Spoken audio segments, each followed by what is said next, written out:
স্বাগত আরেকবার সিলেট স্টুডিও থেকে চ্যানেল এস সিলেট নিউজে। প্রথমবারের মতো সিলেটে এনআরবি গ্লোবাল বিজনেস কনভেনশন 2017 আয়োজনের জন্য প্রস্তুত এখন সিলেট। সিলেটের আবুল মাল আব্দুল মোহিত স্পোর্টস কমপ্লেক্সে আগামী 21শে অক্টোবর 7 দিনব্যাপী কনভেনশনের পর্দা উঠছে। প্রবাসীদের দেশে বিনিয়োগে আকৃষ্ট এবং নতুন প্রজন্মের এনআরবিদের মধ্যে দেশের প্রতি টান সৃষ্টিসহ যৌথ উদ্যোগে রপ্তানিমুখী শিল্প প্রতিষ্ঠান স্থাপনই এই কনভেনশনের মূল উদ্দেশ্য। বিশ্বের 22টি দেশের প্রায় 2500 অনাবাসী বাংলাদেশি অনুষ্ঠানে অংশগ্রহণ করছেন। বুধবার সিলেটে সংবাদ সম্মেলন করে এসব তথ্য জানিয়েছেন আয়োজকরা। বিস্তারিত জানাচ্ছেন মঈনুদ্দিন মঞ্জু, ক্যামেরায় ছিলেন Ruhin Ahmed. British Bangladesh chamber of commerce and ইন্ডাস্ট্রির উদ্যোগে এবং সিলেট চেম্বার অব কমার্সের সার্বিক সহযোগিতায় আগামী 21 থেকে 27 অক্টোবর সিলেটের আবুল মাল আব্দুল মোহিত স্পোর্টস কমপ্লেক্সে অনুষ্ঠিত হবে এনআরবি গ্লোবাল বিজনেস কনভেনশন। প্রথমবারের মতো এই আয়োজনকে সফল করার জন্য ভেন্যুকে সাজানোর কাজ এখন চলছে মহাসমারোহে। এদিকে বুধবার সিলেট চেম্বারের কনফারেন্স হলে আয়োজিত সংবাদ সম্মেলনে উদ্যোক্তারা জানিয়েছেন, ঐতিহাসিক এই কনভেনশন আয়োজনের জন্য তারা এখন প্রস্তুত।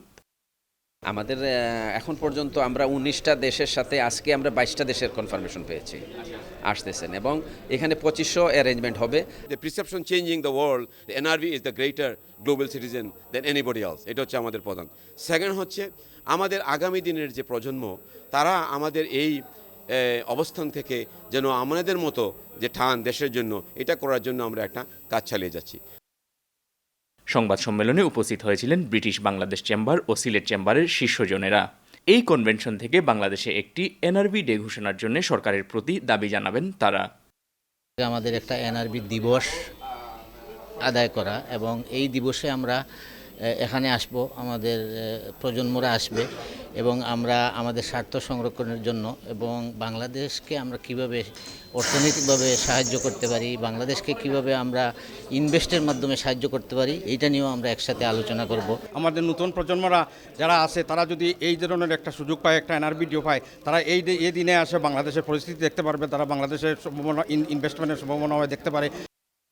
কনভেনশনে বিনিয়োগ সংক্রান্ত সেমিনার, আইসিটি, পর্যটন ও শিক্ষা এবং বাংলাদেশের অর্থনীতিতে এনআরবিদের অবদান শীর্ষক মত বিনিময় সভা, এনআরবিদের সাফল্য গাথা নতুন প্রজন্মের কাছে প্রদর্শনের পাশাপাশি থাকবে সাংস্কৃতিক অনুষ্ঠানও। All over the world, there's around about 10 million NRB, and we should have a platform that we can speak of what we achieve and what is our need and how to promote Bangladesh all over the world. 20-25টা দেশ আসতেছে, একটা সুসম্পর্ক গড়ে উঠবে। এটা প্রতি বছর এখানে আজকে সিলেট হচ্ছে, পরে ঢাকায় হবে, চিটাগাং হবে, খুলনাতে হবে। উদ্বোধনী দিনে উপস্থিত থাকবেন বাংলাদেশের স্বরাষ্ট্রমন্ত্রী আসাদুজ্জামান খান কামাল, অর্থ ও পরিকল্পনা প্রতিমন্ত্রী এম এ মান্নান ও সিলেটের mayor Ariful Haque Chowdhury. Moinuddin Manju, channel S news, Sylhet. কুয়েতের সালমিয়াতে একটি 5তলা ভবনে অগ্নিকাণ্ডে একই পরিবারের 5 বাংলাদেশি নিহত হয়েছেন। নিহতের পরিবারে বইছে শোকের মাতম। তাদের মৃত্যু সংবাদ পেয়ে মৌলভীবাজারের কমলগঞ্জে দেশের বাড়িতে অবস্থানরত মা ও স্বজনরা কান্নায় ভেঙে পড়ছেন। এই মর্মান্তিক খবর জানতে পেরে ঘটনাস্থলে ছুটে যান স্থানীয় উপজেলা চেয়ারম্যান ও উপজেলা নির্বাহী কর্মকর্তা। তারা জানান, লাশ দেশে ফিরিয়ে আনতে তারা সব ধরনের সহায়তা করবেন। মৌলভীবাজার প্রতিনিধি বিকুল চক্রবর্তীর পাঠানো তথ্য ও চিত্রে বিস্তারিত ডেস্ক রিপোর্টে। মৌলভীবাজার জেলার কমলগঞ্জ উপজেলার সদর ইউনিয়নের কান্দিগাঁও গ্রামের জুনেদ মিয়া তার স্ত্রী রুকেয়া বেগম, 2 ছেলে এবং 2 মেয়ে নিয়ে কুয়েতের শালমিয়া এলাকার একটি বাসার 5ম তলায় থাকতেন। সোমবার দুপুরে আকস্মিক অগ্নিকাণ্ডে শ্বাসরোধ হয়ে মারা যান জুনেদ মিয়ার স্ত্রী ও 4 সন্তান। অগ্নিকাণ্ডের সময় জুনায়েদ বাইরে ছিলেন। খবর পেয়ে ঘটনাস্থলে গিয়ে তিনি জ্ঞান হারিয়ে ফেলেন।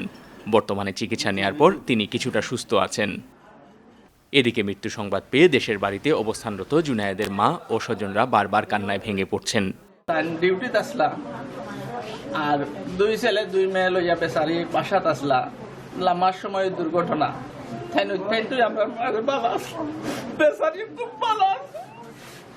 মা আর 2 ছেলে আর 2 মেয়ে, তারা বাচ্চা, তারা খুব ভালো আসলো। গ্রামের সমস্ত মেয়েদের দাওয়াত দিয়ে দাওয়াত খাওয়াইছে, হয়েছে পরবর্তী সময় আইলে আবারও দাওয়াত দেবে। এই ছিল তাদের চরিত্রিক বৈশিষ্ট্য। মৃত্যুর খবর দেশে আসার পর থেকেই তাদের গ্রামের বাড়িতে আসতে থাকেন আত্মীয় স্বজনরা। সবাই যার যার অবস্থান থেকে দিচ্ছেন সান্ত্বনা। নিহতদের বাংলাদেশে নিয়ে আসার চেষ্টা করছেন। ইতিমধ্যে আমি আমাদের মাননীয় জেলা প্রশাসকের সাথে কথা বলেছি। এই খবর এলাকায় ছড়িয়ে পড়ার পর থেকে এলাকায় একটা বিষাদ অবস্থার সৃষ্টি হয়েছে। জুনেদ মিয়ার অপর দুই ভাইয়ের মধ্যে এক ভাই জুবের সপরিবারে আমেরিকা ও অপর ভাই শুয়েব সপরিবারে যুক্তরাজ্যে বসবাস করেন। গত ফেব্রুয়ারি মাসে রুকিয়া বেগম সন্তানদের নিয়ে দেশে আসেন এবং গ্রামের অনেক মহিলাকে দাওয়াত দিয়ে খাওয়ান। সদা হাস্যোজ্জ্বল ও সজ্জন স্বভাবের রুকিয়া বেগম এবং তার নিষ্পাপ 4 সন্তানের মৃত্যুতে কমলগঞ্জের গ্রামের বাড়িতে নেমে এসেছে শোকের ছায়া। Moinuddin Manju, channel S news desk.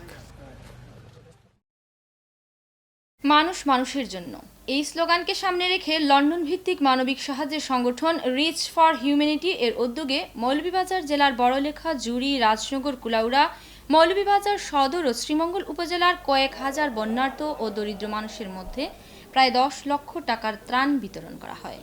ত্রাণ বিতরণকালে উপস্থিত ছিলেন যুক্তরাজ্য প্রবাসী রেফুল মিয়া, লন্ডন প্রবাসী খসরু মিয়া, লন্ডন প্রবাসী ইসমাইল খালিক, লন্ডন প্রবাসী রকিব মিয়া, লন্ডন প্রবাসী এম এ মুহিত, লন্ডন প্রবাসী এম এ রব ও মৌলভীবাজার জেলা পরিষদ সদস্য মশিউর রহমান রিপন। এছাড়াও তারা এর আগে কক্সবাজারে রোহিঙ্গা শরণার্থীদের মধ্যে প্রায় 20 লক্ষ টাকার ত্রাণ বিতরণ করেন। তাদের দেয়া ত্রাণের মধ্যে ছিল চাল, ডাল, শিশু খাদ্য, দুধ, ঔষধ, লুঙ্গি এবং গর্ভবতী মহিলাদের জন্য ম্যাক্সি কম্বল, শিশুদের জন্য খেলনা, ধর্মীয় গ্রন্থ ও তাসবিহ। এদিকে এই ত্রাণ বিতরণের জন্য ধন্যবাদ জানিয়ে ভবিষ্যতেও বাংলাদেশের মানুষের জন্য তাদের সাহায্য অব্যাহত রাখার আহ্বান জানান জেলাবাসী। সিলেট মহানগরীর ফুটপাত দখলদার ও তাদের আশ্রয়দাতাদের নাম আদালতে জমা দিয়েছেন সিলেট সিটি কর্পোরেশনের মেয়র আরিফুল হক চৌধুরী। সিলেট মুখ্য মহানগর হাকিম সাইফুজ্জামান হিরোর আদালতে হাজির হয়ে 15 থেকে 20 জনের একটি তালিকা আদালতে জমা দেন মেয়র আরিফ। এ সময় তার সাথে কোতোয়ালি থানার ওসি গৌসুল হোসেন উপস্থিত ছিলেন। বিস্তারিত মুয়াজ্জেম সাজু রিপোর্টে। 8 অক্টোবর সিলেট সিটি কর্পোরেশনের মেয়র আরিফুল হক চৌধুরী ও সিলেট কোতোয়ালি থানার ওসিকে আদালতে তলব করা হয়। আদালতে তলবের পর হকার উচ্ছেদের জন্য অভিযানে নামে সিলেট সিটি কর্পোরেশন। চলতি বছরের 25 মে নগরীর ফুটপাতগুলো দখলমুক্ত ও ফুটপাতে অবৈধ দখলদারদের তালিকা সহ 7 দিনের মধ্যে প্রতিবেদন জমা দেওয়ার নির্দেশ দেন আদালত। এর প্রেক্ষিতে সোমবার সকালে সিলেট মুখ্য মহানগর হাকিম সাইফুজ্জামান হিরোর আদালতে হাজির হয়ে সিলেটের ফুটপাতে অবৈধ দখলদার এবং তাদের মদতদাতাদের তালিকা জমা দেন মেয়র আরিফুল হক চৌধুরী। তবে এই তালিকায় কাদের নাম রয়েছে সেটি গোপন রাখা হয়েছে। আদালত থেকে নির্দেশ পাওয়ার পর সেটি প্রকাশ করা হবে। তালিকার বিষয়ে বিজ্ঞ আদালত যে নির্দেশ দিবেন সেই নির্দেশনা পাওয়া গেলে এই তালিকাতে কাদের নাম আছে এগুলো আপনারা অবশ্যই পেয়ে যাবেন। যে কাজটা আমাদের জন্য কিছুটা কঠিন ছিল, বিজ্ঞ আদালতের আদেশে এই কাজটা আমাদের জন্য খুবই সহজ হয়ে গেছে। যারা এই ঘটনার সহিত জড়িত, যারা হকারের, যারা নেপথ্য জড়িত এবং যাদের গডফাদার, তাদের তালিকা দেওয়ার জন্য মাননীয় আদালত সেই নির্দেশ দিয়েছিলেন। সেজন্য বিজ্ঞ আদালতে আজকে উনি সশরীরে উপস্থিত হয়ে এবং ভারপ্রাপ্ত কর্মকর্তা সশরীরে উপস্থিত হয়ে আজকে একটি গডফাদারদের তালিকা দিয়েছেন। এ সময় মেয়র বলেন, সকল ভয়ভীতির ঊর্ধ্বে থেকে কাজ করার নির্দেশ দিয়েছেন আদালত এবং জিরো টলারেন্স নিয়ে কাজ করার কথাও বলা হয়। আদালত নির্দেশ অনুযায়ী কোনো ভয়ভীতির ঊর্ধ্বে উঠে আদালতের নির্দেশটাকে তামিল করার জন্য এখন খালি যে হকার এটা না, উনি এক কথায় বলে দিচ্ছেন আমাকে এবং ভারপ্রাপ্ত কর্মকর্তাকে যে জিরো টলারেন্স নিয়ে এখানে কাজ করা। মেয়র আরিফুল হক চৌধুরী সিলেট সিটি কর্পোরেশনের দায়িত্ব পাওয়ার পর থেকেই নগরীর ফুটপাতে অবৈধ দখলদারদের উচ্ছেদ করতে কাজ করে যাচ্ছেন। পুরোপুরি সফল না হতে পারলেও মেয়রের এই উদ্যোগকে সাধুবাদ জানিয়েছেন নগরবাসী। Muazzem Saju, channel S news, Sylhet. এরই সঙ্গে শেষ করছি সিলেট স্টুডিও থেকে channel S Sylhet news. Sylhet বিভাগের প্রত্যন্ত অঞ্চলের খবর জানতে চোখ রাখুন চ্যানেল এস এর পর্দায়। এতক্ষণ সাথে থাকার জন্য ধন্যবাদ। আল্লাহ হাফিজ।